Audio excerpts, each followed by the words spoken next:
በአሁኑ ወቅት የተከሰተው ቀውስ የአሜሪካን የውስጥ ፖለቲካ መረጋጋት፣ የእስራኤልን ወታደራዊ በላይነትና የኢራንን የመከላከል ስልት በአንድ ላይ እየፈተነ ይገኛል። ሁለተኛው የዓለም ጦርነት ወዲህ የታየው ዓለም አቀፍ ስርዓት እየፈራረሰ መሆኑን ታዲያ የሚያመላክቱ ሶስት መሰረታዊ ክስተቶችን ባለፉት 24 ሰዓታት አስተናግደናል። አንዱ በዋሽንግተን ዲሲ በሴኔት አዳራሽ ውስጥ ግጭት ያስከተለ ሁኔታ ነው። በኢየሩሳሌም ላይ የተሰነዘረው የክላስተር ሚሳኤል ደግሞ ሌላኛው። ሶስተኛው ደግሞ በቴህራን ምድር ወረራ ለመጋፈጥ እየተደረገ ያለው ዝግጅት የሚመለከት ጉዳይ ነው። እነዚህ ክስተቶች ዋና ዋና መነሻ ትልቁ ምስል የሚያሳየው ጦርነቱ ከግንባር ቀደም ውጊያ ወጥቶ ወደ ተቃዋማዊና ስነልቦናዊ መናወጥ መሸጋገሩ።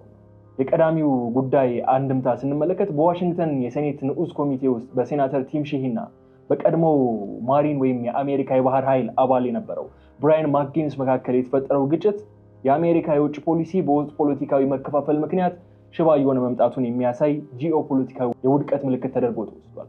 ይህ በአሜሪካ የስልጣን ማዕከል ውስጥ የታየው ሁከት ታዲያ ዋይት ሃውስ በውጭ ኃይሎች ዘንድ የነበራትን የመፈራትና የመከበር ግርማ በእጅጉ እየተሸረሸረ እንደሆነ ማሳያ ተደርጎ ተወስዷል። በተመሳሳይ ሰዓት በመካከለኛው ምስራቅ የታየው ወታደራዊ ለውጥም ኢራን የተለመዱትን የጦርነት ቀይ መስመሮች እንድትሻገር አድርጓታል። በምዕራብ ኢየሩሳሌም ሰማይ ላይ የታዩት የክላስተር ቦምቦች የሰላማዊ ሰዎችን ሕይወት አደጋ ላይ ከመጣል ባለፈ የእስራኤልን ዘመናዊ የአየር መከላከያ ዘዴዎች ውጤታማነትም ጥያቄ ውስጥ የሚጥል ስልታዊ እርምጃ ሆኖ ተወስዷል። እስራኤል ለዓመታት የገነባችውን የደህንነት ጋሻ ወይም ይሄ አይረን ዶም፣ አረው የመሳሰሉ የዴቪድስ ወንጭፍ እየተባሉ የሚጠሩ የደህንነት ጋሻዎች በተበታታኝ የቦምብ ናዳ በቀላሉ ሊሰበር እንደሚችልም ኢራን ለዓለም አሳይታለች። ታዲያ ከዚህ ባሻገር በዲፕሎማሲው ረገድ የኢራን የውጭ ጉዳይ ሚኒስትር አባስ አራግቺ እየጠበቅናችሁ ነው የሚል መልእክትን ለአሜሪካ አስተላልፈዋል።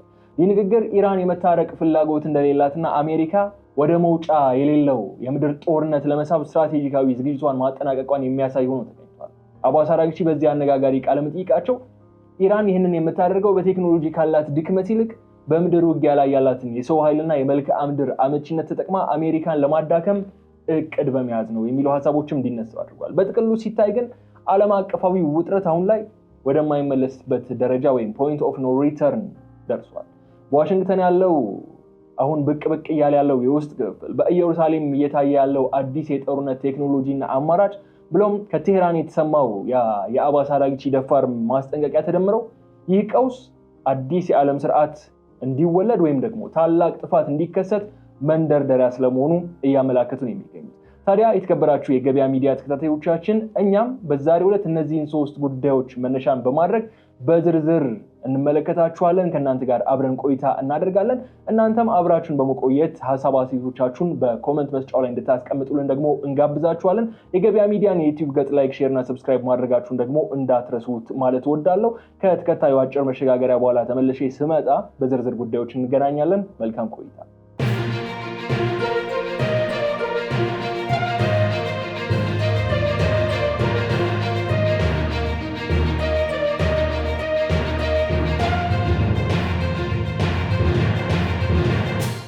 ተመልሰን መተናል። የተከበራችሁ የገበያ ሚዲያ ተከታታዮቻችን እስቲ በአሜሪካ ሴኔት የጦር ኃይሎች ንዑስ ኮሚቴ አዳራሽ ውስጥ ስለተከሰተው ግጭት የተመለከተ ሁኔታን አንስተን እንጀምረው። የዛሬው ይህ ጥንቅራችን በአሜሪካ መንግስታዊ ተቋማት ውስጥ ያለው ጥልቅ የስልጣንና የርዕዮተ ዓለም ስብራት አሁን በግልጽ ያሳየ ክስተት ሆኖ ተመልክቷል።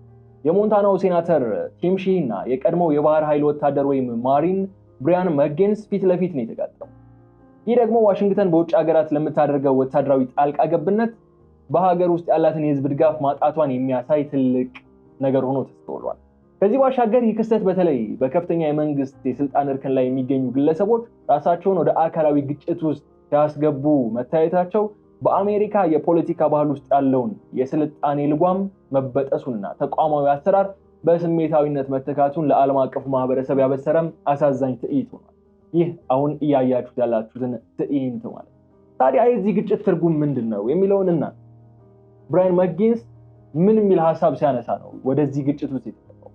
ቀደም ሲል እንደሰማችሁት ብራያን ማክጌንስ የሰነዘረው ሐሳብ ለእስራኤል የሚዋጋ የለም የሚል ድምጽ ያለ፣ በተለይ ከቀድሞ ወታደር አንደበት መሰል ጉዳይ መውጣቱ ለፔንታጎንና ለዋይት ሃውስ ትልቅ ራስ ምታት ሆኖባቸዋል። ማጊንስ እንደ አንድ የግሪን ፓርቲ ሴኔት እጩነቱ ብቻ ሳይሆን እንደ አንድ የሀገሪቱ ወታደራዊ መዋቅር እንደሚያውቅ ሰው የተናገረው ያ ንግግር በአሜሪካ ወታደራዊ ኃይል ውስጥ ያለውን የሞራል መሸርሸር ወይ ሞራል ኢሮዥን ፍንጭ የሚሰጥ አንድ ሴናተር ደግሞ ህግን ከማስከበር ይልቅ በቀጥታ እርምጃ ውስጥ መሳተፋቸው አሜሪካ ያለ ዓለም የምታሳየውን የምትመካበትን ዲሞክራሲያዊ ስርዓት አርአያነቱ በእጅጉ ያጎደፈና እንደ ኢራን ላሉ ሀገራት ደግሞ አሁን ጦርነት ውስጥ ላሉ ሀገራት ደግሞ የአሜሪካን የውስጥ ድክመት ብሎ በመናገርና ያንን የሚያረጋግጥ የፕሮፓጋንዳ ግብአት ነው ይሆናል። ይህ በሴኔት ውስጥ የተመለከትነው በንዑስ ኮሚቴ ውስጥ የተመለከትነው ግብግብ መዘዝን ይዞ ይመጣል። እነዚህ መዘዞች ምንድናቸው? የህግና ፖለቲካ መዘዞች ናቸው የሚመጡት። በአሜሪካ ምርጫ ላይ የሚያሳድረው ተጽዕኖ በቀላሉ የሚታይ አይደለም። ይህ ጉዳይ ማጊንስ አካላዊ ጉዳት ደርሶበት አይታችኋል ቪዲዮ ላይ። አካላዊ ጉዳት ስለደረሰበት ተጎጂ ወይም ቪክቲም ተደርጎ ይቆጠራል። በሴናተሩ ላይ የቀረበው ክስም በሰሜን ካሮላይና እና በመላው አሜሪካ የሚገኙ ጸረ ጦርነት ንቅናቄዎች እንዲቀጣጠሉ አድርጓል። ይህ ሁኔታ የአሜሪካ መንግስት በኢራን ላይ የሚወስደውን ወታደራዊ እርምጃ በሀገር ውስጥ በነፃነት እንዳያከናውን ትልቅ የፖለቲካ እንቅፋትንም ይፈጥርበታል። ይህ በዋሽንግተን የታየው ሁከት የወደፊቱን የአሜሪካ የምርጫ ፖሊሲ አቅጣጫ የሚወስን መሆኑን መገንዘብ ግድ ይላል። የጸጥታ ኃይሎች ተቃዋሚዎችን ለማስወገድ የሚጠቀሙት የኃይል መጠንና የፖለቲካ መሪዎች በቅኝቶች ውስጥ ቀጥተኛ ተሳታፊ መሆናቸው ሀገሪቱ ወደ አምባገነናዊ የፖለቲካ ባህል እየተንደረደረች ወይም እየተንሸራተተች ነው የሚልም ስጋት እንዲፈጠር ያደርጋል። ከዚህ ባሻገር ይሄ ውስጥ ትርምስ ደግሞ በኢየሩሳሌምና በቴህራን ለሚከወኑ ወታደራዊ ውሳኔዎች እንደ ትልቅ ድክመት ተደርጎ ሊቆጠር ይችላል። የአሜሪካ ተቀናቃኞች ይህንን አጋጣሚ ተጠቅመው በክልሉ ያላቸውን ተጽዕኖ ለማስፋትና የአሜሪካን ትዕዛዝ ላለመቀበል ድፍረት እንዲያገኙ የሚያደርግ አጋጣሚ ተደርጎ ሊወሰድ ይችላል ማለት ነው። ይህ የመጀመሪያው ክስተት ነው በዛሬው ልዩ ጥንቅራችን የምንመለከተው። ወደ ሁለተኛው ክስተት ስናልፍ ደግሞ በምዕራብ ኢየሩሳሌም ሰማይ ላይ የታየው የኢራን ይፋዊ የጥቃት እርምጃ አካል የሆነው የክላስተር ሚሳኤሎች አጠቃቀም ነው የምናገኘው። የመካከለኛው ምስራቅን ወታደራዊ ሚዛን ወደ አዲስና አስፈሪ ምዕራፍ ያሸጋገረ ጥቃት ነው። ይህ ጥቃት ኢራን እስራኤል ላይ የፈጸመችው። ይህ ጥቃት ከዚህ ቀደም ከነበሩት ነጠላ ኢላማን የሚመቱ የባሊስቲክ ሚሳኤሎች በተለየ መልኩ በአየር ላይ ተከፍተው በመቶዎች የሚቆጠሩ ትናንሽ ቦምቦችን በመርጨት ሰፊ ቦታን በአንድ ጊዜ ማውደም አቅም ያለው ጥቃት ነው ኢራን እስራኤል ላይ የፈጸመችው። የዚህ የቴክኖሎጂ ስልታዊ ፋይዳው ደግሞ ከጥፋቱ መጠን በላይ የእስራኤልን እጅግ ዘመናዊ የአየር መከላከያ መዋቅር ውጤታማነትን መፈተኑና የመከላከያ የሌለው ጥቃት ወይም ይህ እስራኤል ምንም ቢተኮሱባት ትመክታለች የሚለውን ሁኔታ ፍጹም እውነት ላለመሆኑን ለዓለም ወታደራዊ ስትራቴጂዎች ያሳየ ጉዳይ ነው። ይህ የኢራን ጥቃት እስራኤል አሮና ዴቪድስ ስሊንግ ወይም የዴቪድ ወንጭፍ የሚባለው የመከላከያ ስርዓቶች የተቀረጹት አንድን ግዙፍ የሚሳኤል አካል በአየር ላይ ለይቶ ለመምታት ነው። ነገር ግን ኢራን የተጠቀመችው የክላስተር ዋርሄድ ገና መከላከያ ሚሳኤሉ ሳይደርስበት ቀድሞ አየር ላይ ያለ በመከፈት ትናንሽ ቦምቦችን የሚያዘንብ በመሆኑ የመከላከያ ራዳሮችን በመቶዎች የሚቆጠሩ ትናንሽ ነገሮች በአንድ ጊዜ ለመከታተልና ለመምታት አቅም እንዲያጡ ያደርጋል። ይህ ወታደራዊ ስሌት የመከላከያ መስመርን ማጨናነቅ ተብሎ የሚጠራ የኢራን ስልት ነው። የእስራኤል የደህንነት ጋሻ ወይም አይረን ዶም እና የአሮ የመሳሰሉ የመከላከያ ስርዓቶች ቀዳዳ እንዲኖሩ በማድረግ በሲቪል መንደሮችና በመሰረተ ልማቶች ላይ ከፍተኛ ስነልቦናዊ ሽብር እንዲፈጠር ነው የሚያደርገው። ኢራን እነዚህን በዓለም አቀፍ ስምምነት የታገዱ መሳሪያዎችን በኢየሩሳሌም ላይ መጠቀሟ ኦልሬዲ ጦርነት ውስጥ ገብተናልና ምንም አይነት ቀይ መስመር የሚባል ነገር የለም የሚልን ጠንካራ መልእክት ለዋሽንግተንና ለቴል አቪቭ ያስተላለፈችበት መንገድ ሆኖ እናገኘዋለን። ይህ ስትራቴጂ ኢራን በአየር ላይ ያላትን ድክመት በከፍተኛ ጥፋት በሚያደርሱ የሚሳኤል ቴክኖሎጂዎች ለማካካስ ያላትን ቁርጠኝነት ያረጋግጣል። እንደምናውቀው ነው ትራምፕም ደጋግመው ተናግረውታል። አሁን ኢራን ሙሉ ለሙሉ የአየር የበላይነት ተወስዶባታል። ግን ያንን ለመካስ እያደረገች ያለው ነገር ደግሞ እጅግ አውዳሚ ነው። በጥቅሉ ስናየው የቴክኖሎጂ የበላይነት ብቻውን ለደህንነት ዋስትና እንደማይሆን ነው የሚያሳየን። የክላስተር ሚሳኤሎች አጠቃቀም የጦርነቱን መልክ ከመከላከል ወደ እኩል የመጠፋፋት ወይም ሙቹዋል ዲስትራክሽን ስጋት እየቀየረው ነው ያለው። ይህም ታዲያ ለዓለም አቀፉ ማህበረሰብ ታላቅ ስጋትን ይዞ ነው የመጣው። በኢየሩሳሌም ሰማይ ላይ የታዩት እነዛ ፍንጣቂዎች የቴክኖሎጂ ውጤቶች ብቻ አይደሉም። የክልሉን ፖለቲካዊ ካርታ ወደማይታወቅ አቅጣጫ የሚመሩ የጥፋት ምልክቶች ስለመሆናቸውንም መገንዘብ ግድ ይላል።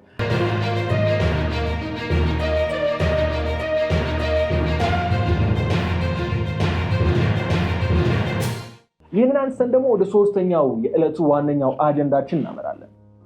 የኢራኑ የውጭ ጉዳይ ሚኒስትር አባስ አራግቺ ከኤንቢሲ ኒውስ ጋር አንድ ቃለ መጠይቅን አድርገው ነበር።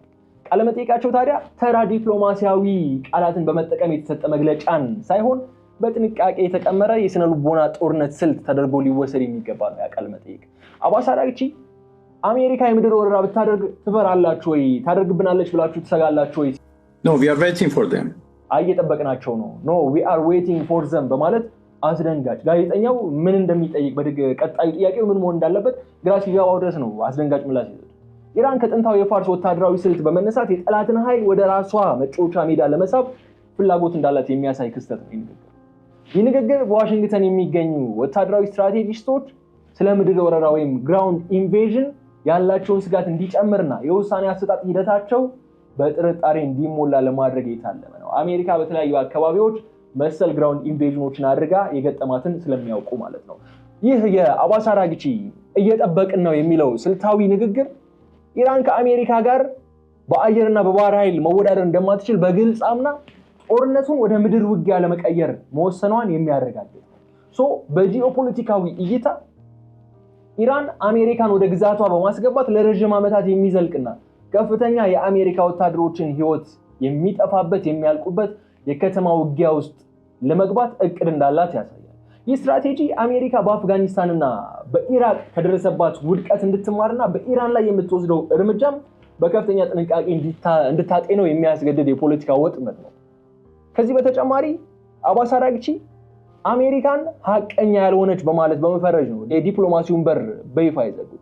ትላንት ትራምፕ ኢራኖች መነጋገር ይፈልጋሉ የሚል ሐሳብ ሲያነሱ ነበር። ግን እውነታው እንደዛ እንዳልሆነና አሜሪካ ሐሰተኛና ልታመን የማትችል በዲፕሎማሲ ለመነጋገር የማትቻል ሀገር ስለመሆኗ አባስ አራግቺ እየገለጹ ነው። ይህ ጦርነቱ ወደ ለየለት ምዕራፍ መሸጋገሩን ያሳየናል። ኢራን በአሁኑ ወቅት በአሜሪካና በእስራኤል ላይ የምትሰነዝረው የክላስተር ሚሳኤል ጥቃትም ሆነ የባህር ላይ ትንኮሳዎች ታዲያ አሜሪካን አበሳጭተው ወደ ምድር ወረራ እንድትገባ የሚገፋፉ ማጥመዳዎች ሊሆኑ እንደሚችሉም ግምቶች እየወጡ ይገኛሉ። የአባስ አራግቺ ንግግር ዓላማው በኢራን ህዝብ ዘንድ እኛ ተጠያቂ ሳይሆን ተከላካይና ዝግጁ ነን የሚል መልእክትን ወይም ብሔራዊ ስሜትን ለመፍጠር ተጠቅሞበታል። በአሜሪካ ህዝብ ዘንድ ደግሞ ሌላ መውጫ የሌለው ጦርነት ውስጥ ልትገቡ ነው የሚል መልእክትን ያስተላለፉት ስጋት ለማጫር ወይም ስጋት እንዲነግስ ማድረጊያ መልእክታቸው ነው። ይሄ የሚያሳየን ኢራን ስትራቴጂካዊ ጥንካሬዋ በቴክኖሎጂ ሳይሆን በጽናትና በጠላት ድክመት ላይ የተመሰረተ መሆኑን ነው።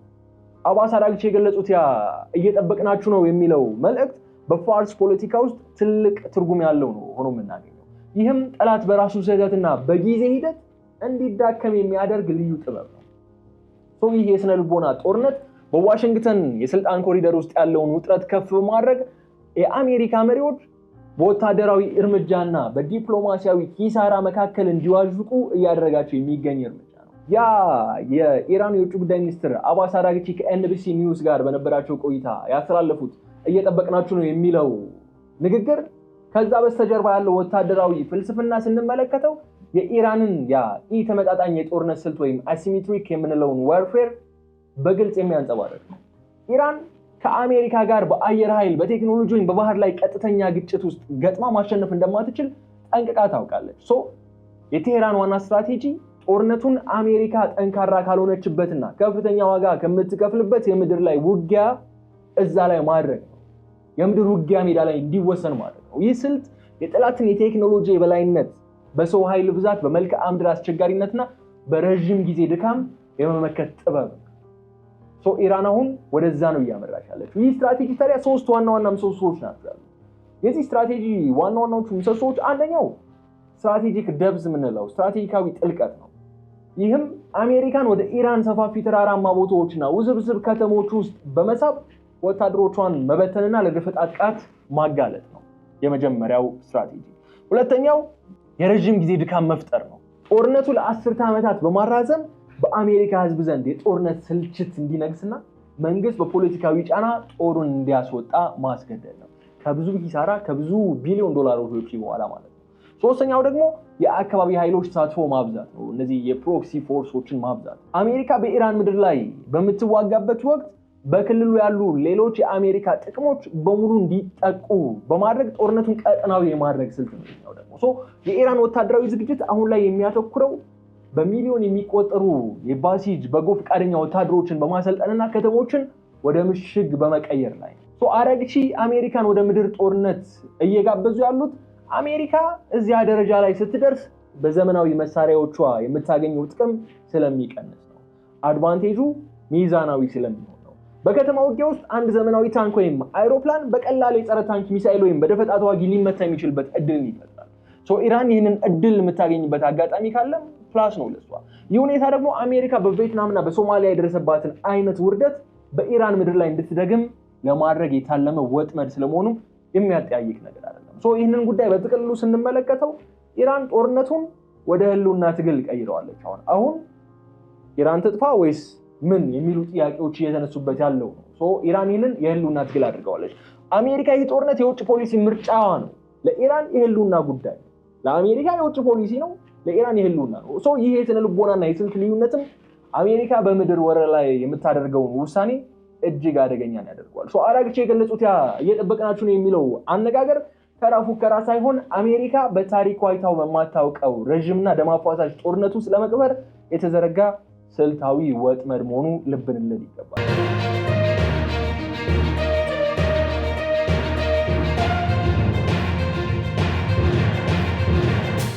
በሌላ በኩል በኢራንና በአሜሪካ እስራኤል ጥምረት መካከል ያለው ጦርነት መላውን የካውካሰስ እና የመካከለኛው ምስራቅን ቀጠና ወደ ከባድ ቀውስ ከቶታል። በዚህ ረገድ እጅግ አስገራሚውና ስልታዊውን ለውጥ ያመጣው ክስተት ከተመለከትን አዘርባይጃን የአየር ክልሏን በድንገት የዘጋችበት አጋጣሚ ከኢራን ጋር ያላት የድንበር እንቅስቃሴም በይፋ አቋርጣለች። አዘርባይጃን በተለምዶ ከእስራኤል ጋር ያላት የጠበቀ ወታደራዊ ትብብር እናውቀዋለን። አሁን የወሰደችው እርምጃ ግን ጦርነት ወደ ጎረቤት ሀገራት የመፍሰስ ወይም ስፒል ኦቨር ኢፌክት እንዳይኖር ስጋቷ ምን ያህል ከፍተኛ መሆኑን የሚያሳይ ነው። የአዘርባይጃን ውሳኔ በጂኦፖለቲካዊ ተንታኞች እይታ የገለልተኝነት ስልት ተደርጎ ተወስዷል፣ ወይም ተጨማሪ ጥቃቶች ላለማስተናገድ ብላ ያደረገችው ሊሆን ይችላል። ባኩ የኢራንን ድሮኖችና ሚሳኤሎች የአየር ክልሏን እየጣሱ መሆናቸው ገልጻለች። በኢራንና በአሜሪካ መካከል በሚደረገው የአየር ላይ ፍልሚያ ሰለባ ላለመሆን መምረጧን ነው የሚያሳየው አዘርባይጃን። ሆኖም ይህ ውሳኔ በኢራን ላይ የሚደረገውን ወታደራዊ ኦፕሬሽን በእጅጉ ነው የሚያወሳስበው። አሜሪካና እስራኤል የአዘርባይጃንን የአየር ክልል ለስለላ ወይም ለሌሎች ጥቃቶች እንደ አማራጭ ሲጠቀሙበት ነበር። አሁን የተጣለው ይህ የአየር ክልል እገዳ ለቴህራን ያልተጠበቀ የዲፕሎማሲ ጋሻ ነው ይሆናል። ከዚህ ባለፈም ይህ ክልላዊ መናወጥ በቀጥታ ወደ ዓለም አቀፍ የኢኮኖሚ ቀውስም እንዲሸጋገር ያደርገዋል። የፋርስ ባህረ ሰላጤና የሆርሙዝ ባህረ ገብ ወይም ስትሬት ኦፍ ሆርሙዝ በውጥረት ውስጥ መውደቃቸው የዓለምን የነዳጅ ዋጋ በአንድ ጀንበር እንዲነር አድርጎታል። ኢራን በባህር ላይ በምታደርገው እንቅስቃሴ የነዳጅ ጫኝ መርከቦችን ደህንነት አደጋ ላይ ይጥላል። ከቶኪዮ እስከ ኒውዮርክ ባሉ የንግድ ማዕከላት ደግሞ ይህ ጉዳይ የድንጋጤ ማዕበልን ፈጥሯል። አሜሪካ መርከቦችን አጅብ ያስተላልፋሉ የሚል መልእክቶችን ያስተላለፈች ነው ያለችው። ግን እስኪሆን ድረስ በዋጋ ግሽበት ጭማሪ በጦርነቱ የሚመጣውን የኢኮኖሚ መላሸቅ አሜሪካና አጋሮቿ እንዲቋቋሙ ይገደዳሉ። ይህ የሚያሳየው ታዲያ ጦርነቱ ዜሮ ሳም ጌም ወይም የዜሮ ድምር ጨዋታ መሆኑን ነው። ይህ አዘርባይጃን የወሰደችው ጥንቃቄ የተሞላበት እርምጃ ሌሎች የክልሉ ሀገራትም እንደነ ቱርክና ሳውዲ አረቢያ የመሳሰሉ ሀገራት በተመሳሳይ መንገድ ራሳቸውን ከእሳቱ ለማራቅ እንዲሞክሩ በር ከፋች ሊሆን ይችላል ማለት ነው። ይህ ደግሞ አሜሪካ በክልሉ ያላትን የህብረት ኃይል ወይም ኮአሊሽን የሚሸረሽር ክስተት ነው። ኢራን በብቸኝነት ከመመታት ይልቅ ቀጠናዊ ትርምስን እንደ መከላከያ አድርጋ እንድትጠቀም የሚያስችላት ስልታዊ አጋጣሚም ሆኖላታል። ይህንን ተከትሎም ታዲያ ሳውዲ አረቢያን ጨምሮ እነ ዩኤኢ ራሳቸውን ከዚህ ጦርነት ለማውጣት የሚችሉበት መንገድ ካለ መመርመር ጀምረዋል ማለት ነው። ይህ ለኢራን አንድ ድል ነው። ታዲያ የተከበራችሁ የገበያ ሚዲያ ተከታታዮቻችን የዛሬው ትንታኔያችን ስናጠቃልለው በዋሽንግተን የታየው የፖለቲካ ትርምስ፣ በኢየሩሳሌም ላይ የዘነበው የክላስተር ቦምብና የኢራን ለምድር ጦርነት ዝግጁ ነን የሚለው ግብዣ በአንድ ላይ ስንመለከታቸው ዓለማችን ወደ አዲስ የማይታወቅ የኃይል ሚዛን መሸጋገሯን ያረጋግጣል። ዓለማችን ወደ አዲስና ምንነቱ የማይታወቅ ወደማይችል የኃይል ሚዛን እያሸጋገሯት ነው። የወደፊቱ የዓለም ስርዓት አቅጣጫ የሚወሰነው ታዲያ አሜሪካ ለአባስ አራግቺ እየጠበቅናችሁ ነው ለሚለው ግብዣ በምትሰጠው ምላሽ ላይ መሆኑ ትኩረት ሊሰጠው ይገባል። አሜሪካ የምድር ወረራ ከጀመረች በታሪኳ አይታው የማታውቀው የኃይል ኪሳራ ውስጥ ልትገባ ትችላለች። የኢራንን መልክዓ ምድራዊ አቀማመጥ ከግምት ውስጥ አስገቡ። እነዛን ተራራማ ቦታዎችን አስቧቸው። ይህ ደግሞ እንደ ቻይናና ሩሲያ ላሉ ሌሎች ሀያላን ሀገራት አሜሪካ በመካከለኛው ምስራቅ ስትዳከም በታይዋን በምስራቅ አውሮፓ ያላቸውን ፍላጎት ለማሳካት እንደ ጥሩ አጋጣሚ አድርገው ሊጠቀሙበት በርን ይከፍታል። በሌላ በኩል ኢራን የክላስተር ሚሳኤሎችን መጠቀሟ የጦርነት ህጎች መፈራረሳቸውና ወደፊት በሚደረጉ ግጭቶችም የንጹሃን ዜጎችን ህይወት ይበልጥ ለከፋ አደጋ እንደሚጋለጥ አመላካች ነው። ይህ የ2026 አሁን ላይ ያለው ቀውስ ለአዲሱ የዓለም ፖለቲካ አደረጃጀት መንደርደሪያ ሆኖ ይወሰዳል። ያ በሰኔቱ አዳራሽ የተሰበረው የብራያን ማጊንስ እጅ የአሜሪካን የዲሞክራሲ ስብራት የሚያሳይ ተደርጎ መወሰዱ ነው። በኢየሩሳሌም ላይ የታየው የእሳት ናዳ ደግሞ የቴክኖሎጂ የበላይነት ብቻውን ዋስትና እንደማይሆን አስተማሪ ነጥብ ተደርጎ ይወሰዳል።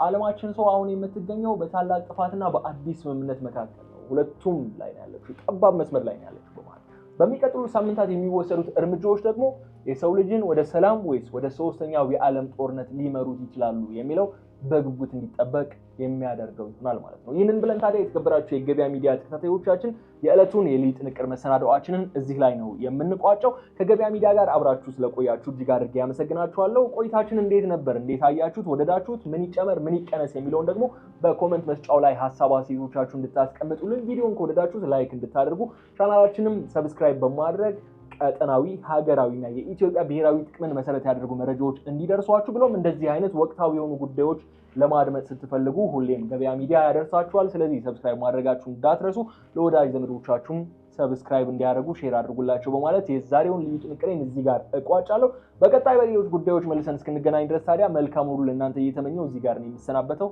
ሰላም።